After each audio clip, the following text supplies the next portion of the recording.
So we'll have to prepare for the next one. That, I'd say is will get attention this time. Dr. Bartlett, great to see you.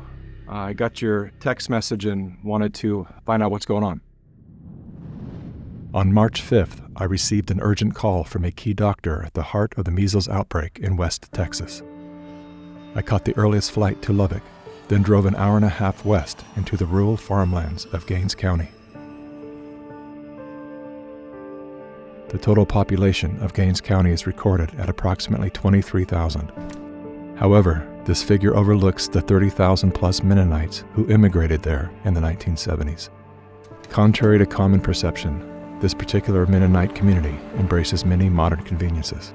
Yet despite their contemporary lifestyle, they've remained private and largely out of the public eye. Until now. A measles outbreak in a rural area of West Texas. In just 2 weeks, that outbreak has jumped from 2 children to 48 people across Texas counties. We had around 92 cases in the whole state of Texas. There are now 124 cases. Now surpassed 300. The state's largest outbreak in nearly 30 years. Unfortunately, we've been told by healthcare officials it's going to get worse before it gets better. This doesn't have to happen if we can get vaccination rates back to high levels All again. of these recent cases in West Texas were in people who were not vaccinated. Most of the patients are children who have not been vaccinated. Unvaccinated people account for almost all Most these of those cases are in Gaines County. Gaines County has one of the highest rates of vaccine exemptions in the entire state. And that's raising questions about vaccine hesitancy. The group at the center of the measles outbreak is largely unvaccinated Mennonite community. When it comes to vaccines, Mennonites don't have any standard teachings, but many prefer home remedies and traditional healing methods. The misconception of the Mennonites is that they are uneducated and unvaccinated. Just because they're unvaccinated does not mean that they're uneducated. These mamas and these daddies, they do their studies. They've looked into what the side effects are. We here in our community interviewed 9 families that had vaccine injuries.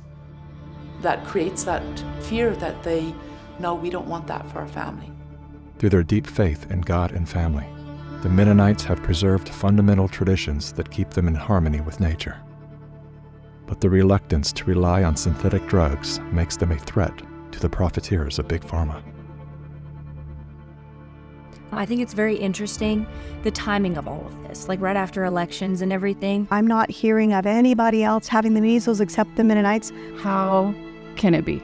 Really, how can it be? It seems like everybody kind of has their eye on us. We had a private little town and they were targeting us. I mean, people that are more stubborn to vaccines, I guess you could say, makes for an easy target. I'm not surprised that it is targeted in a Mennonite community, because not only can you attack people who are naturally health-minded, but you can also attack religion and religious freedom. So I could definitely see why they would choose a group like that. The Mennonites are not the only traditional living community facing scrutiny for their way of life. The Amish have been actively challenging external pressures for years. In 2019, after a spike in measles cases, New York State ended religious exemptions, requiring all school-age Amish children to be vaccinated. An Amish family is suing to overturn New York's ban on religious exemption. Amish parents appealed the decision, contending that it violated their constitutional rights. The bill is attacking the First Amendment. However, in March of 2025, they lost that hard-fought battle when a federal appeals court ruled that Amish children attending private, one-room schoolhouses must be vaccinated. And now, it appears the Mennonites are next in line to face that same struggle.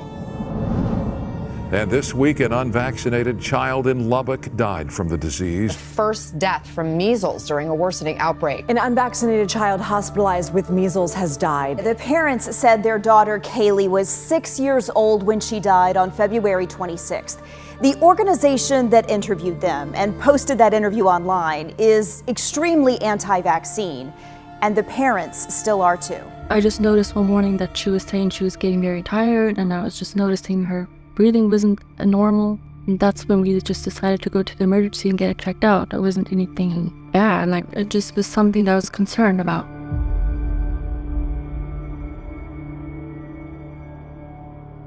Dr. Richard Bartlett and Dr. Ben Edwards were among the first to arrive after the initial measles case was reported.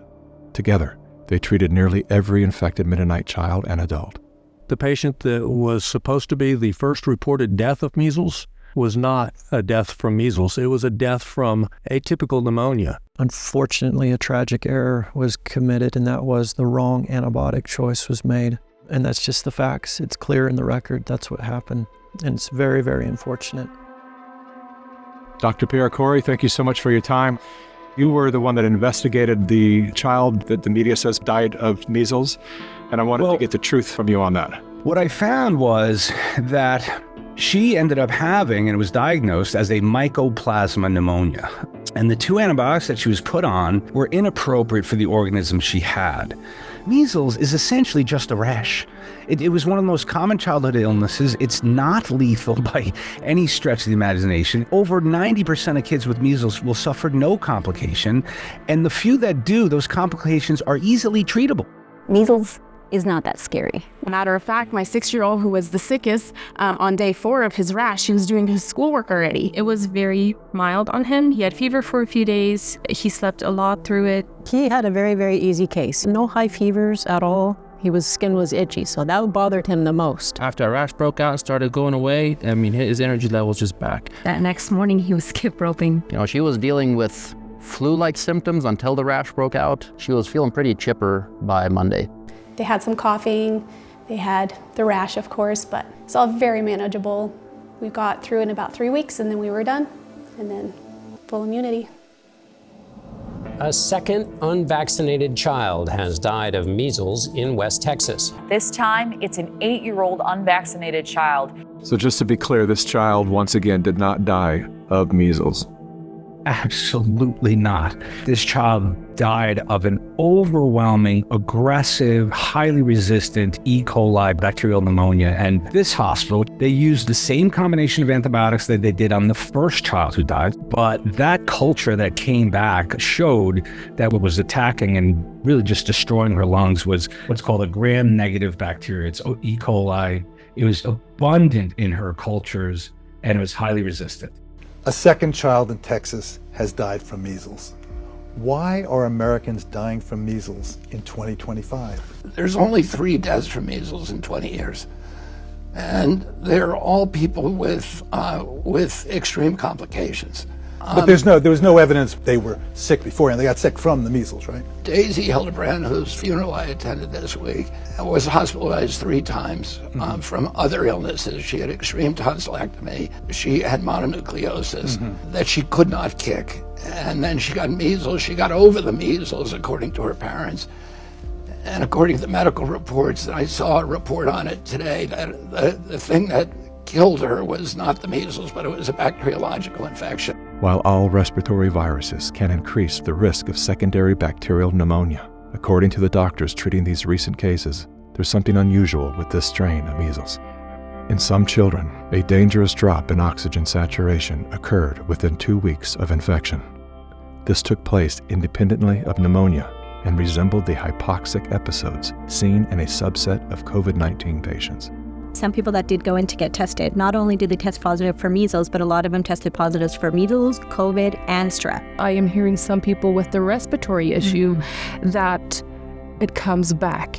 A little while after, their spots cleared off, and then they did have the respiratory thing. This is not just the measles. With this measles outbreak, and maybe other respiratory viral illnesses that may hit as outbreaks in the future, there's certain things that make sense. As far as tools, one is a pulse oximeter, a little device that you put on your finger that costs about $50. You can buy that over the counter at any pharmacy and see what the oxygen saturation level is. Second thing is a nebulizer machine. You can buy those online.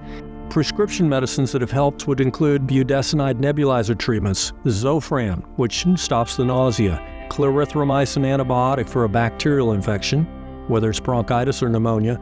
Other things that are helping during this outbreak are, at times, IV fluids are necessary, and supplemental oxygen. Sometimes it's keeping people out of the hospital and helping them recover.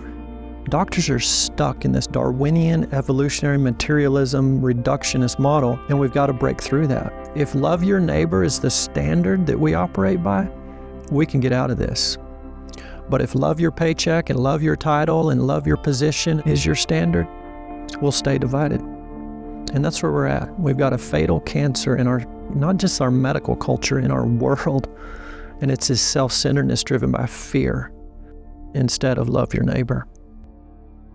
I just really, from the bottom of my heart, want to thank those two doctors for the blessing that they were to our community. Their help, their protocols, their advocating for us, I think I can say without a shadow of a doubt, they've saved kids.